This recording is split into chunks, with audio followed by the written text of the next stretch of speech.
Табиғатты жалын бір сәтте жалмайды, ал оны қайта қалпына келтіруге ондаған жыл керек. Биыл Жамбыл облысында 15 орман өрті тіркеліп, 360 гектардан астам аумақ отқа оранды. Енді өңірде орманды тілсіз жаудан қорғау шаралары күшейтілді.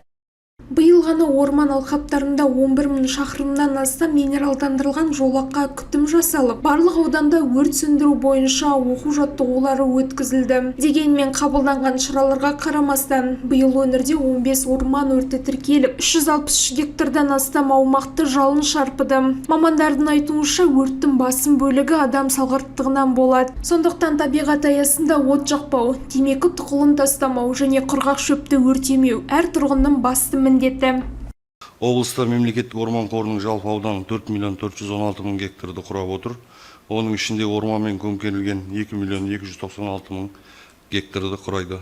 Мемлекеттің орман қорының жерлері облыстың аумағының 38-де 8% алып жатыр. Мемлекеттік орман қоры учаскелерін 15 орман шаруашылығы мекемелері мен Меркі мемлекеттік өңірлік табиғи паркіне бекітіліп берілген. Бүгінде өңірдегі орман шаруашылықтары өрт сөндіру автокөліктері мен шағын өрт сөндіру техникалары және қажетті құрал жабдықтармен толық қамтамасыз етілген.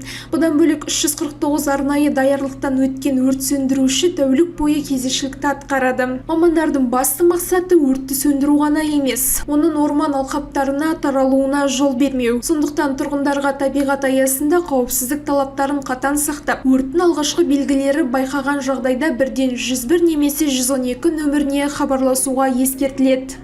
Назерке Бергенғали, Айдос Қыстылбек, Қордай 24 Ньюс.